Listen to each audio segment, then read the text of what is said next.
Jim Edwards here, sitting down with Danny Roberts, head of UFC London on Saturday night. He takes on Oliver Enkamp. Danny, it's been a minute since we've last spoke. We were just saying it's been an awfully long time. Tell me, man, first of all, how are you doing and how are you feeling ahead of this fight on Saturday? I've been fantastic. Things have been well. You know, as far as fight camp, being fit, healthy, well. Everything as far as where my life needs to be is where it is, and it's in the right place for this fight. So I'm just excited again, just to get to that point where, you know, all the crowds warmed up to go. I'm getting my name. You know, the guys coming out and saying, "Danny, ready? 5 minutes, let's go." I just can't wait for that time again. It's not actually that long since you last fought. It was December, middle of December. I mean, let's just head this off straight from the go. Like, obviously, that fight didn't go your way. Yeah. And you did, you know, took quite a bit of damage in that fight, just the way it ended. Yeah. What kind of procedures did you have to go through to make sure, between yourself and your team, that you were capable of taking this fight this week? And what reassurances are there for your fans? Because I'm sure there are some people that are worried you're coming back too soon. Yeah, definitely. I don't necessarily feel that, you know, too soon is a factor. With the way that the fight finished, or the way that it got stopped, it was, for me, it wasn't necessarily, you know, the way I carried on in the cage. People would think, my fans will think that it was premature. I thought it was premature, but I've got to fight the dog in me, do you know what I mean? And as a fighter, you know, my subconscious was obviously doing his own thing there, and it showed a good substance, which I like to see, which I know is there. You know, it's a deep burning fire, which it's immeasurable, and it can't be replaced by anything else. It's something that I possess, and it's always, you know, it's helped me break through some serious barriers, which ultimately have fell back to the fans and have rewarded them with a good entertainment level. So, sure. Like I say, as far as the fight, it was 59 seconds. Frustrated with what happened. It was an absolute mistake. Mistakes happen. You know, split second thing, one kick, boom, it was done. And hats off to Nordine. It was you know, it was a technical kick. It was nice with the way everything just fell together for himself. But at the same time, like I said, it was a mistake, and mistakes happen. And we're MMA fighters. We're on the big screen and in front of millions of people to be able to be criticised for our flaws. Now, everyone knows me. I'm Danny Hot Chocolate Roberts. I bring fire to the cage every time. And again, like I say, there's apart from mistakes, I still feel like I haven't really been beaten. I still really haven't been dominated. I still really haven't been outclassed. I just put on shows, you know what I mean? And if you're gonna beat me, you're gonna have to stop me, and it's proven right now that that's what's happened. Apart from that, like I say, the whole 8 weeks is enough.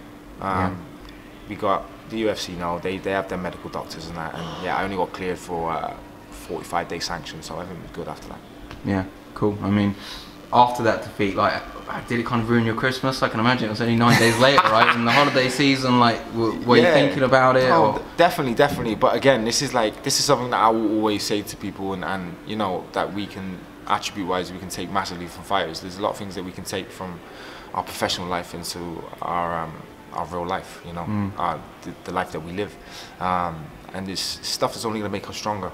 The way that came back from that fight, I went through a week of feeling down and, you know, gutted, but at the same time that also fuels the fire, and it helps push me forward, you know, to the next hurdle, and we take it step at a time. And again, failure is only permanent if you let it, and it isn't for me. So sure. We move on, we move forward. It's a new year, new start. Oliver Enkamp across the octagon from you this Saturday. Like, what do you know about Oliver? Young guy, got drafted in at late notice for his last fight. Yeah, well, again, we both fought the same opponent last, but that guy had 3 rounds with the last opponent. I had 60 seconds with the last opponent, so no one really got to see, you know, styles make fights.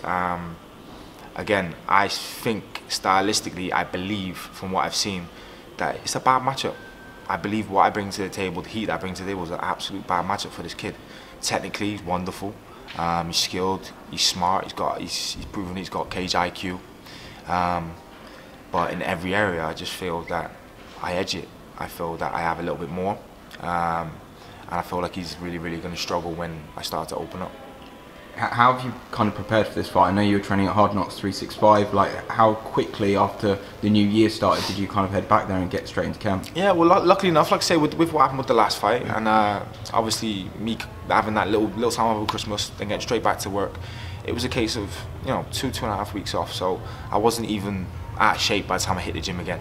And obviously I'd only fought for the best part of 60 seconds, so I was fresh. So getting back in the gym, high spirits again, and just working towards the next hurdle, which obviously is in Oliver Enkamp.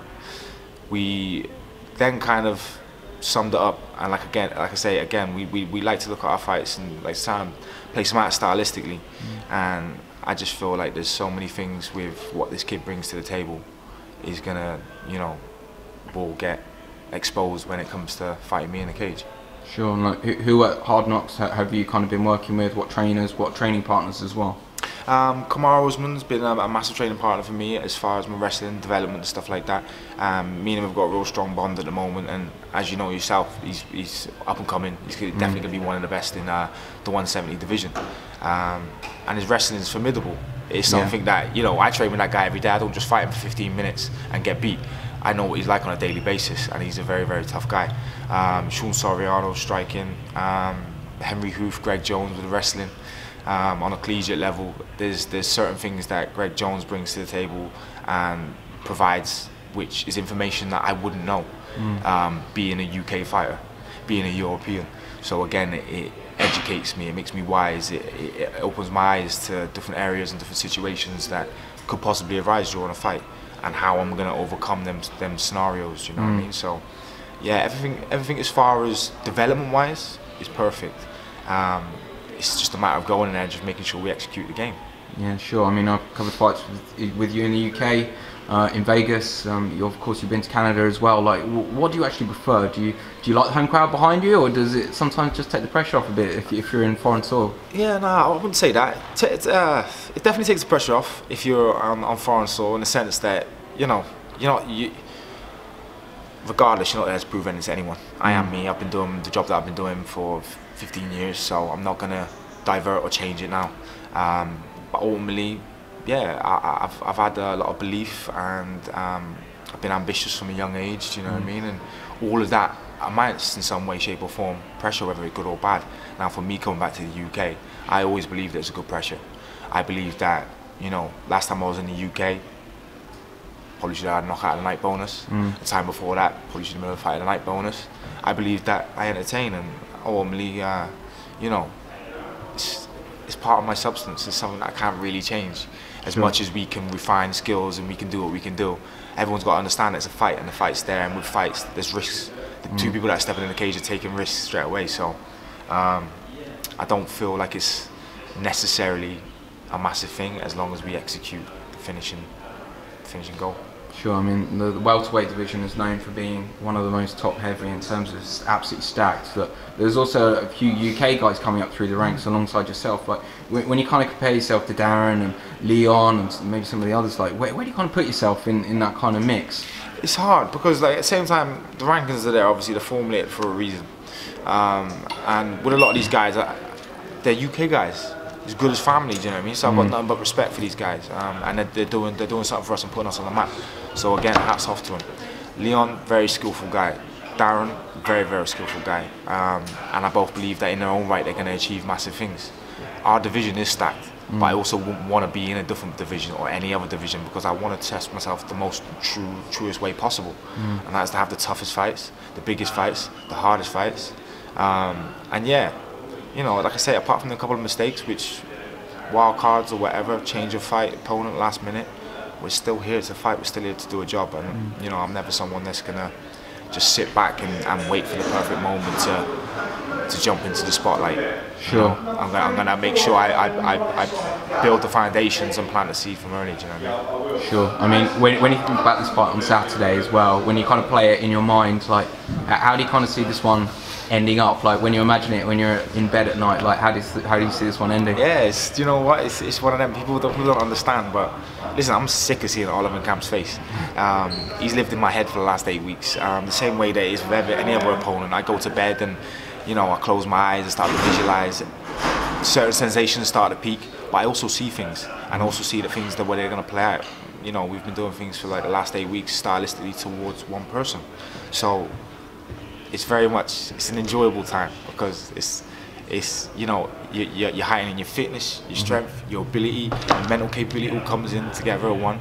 And yeah, I can only see me causing troubles for this kid. That's all I can see. Every time I close my eyes, every time I dream about Oliver, I can just see me causing problems for him. So I'm really going to be entertained and excited to see what happens on Saturday night when it comes to fighting.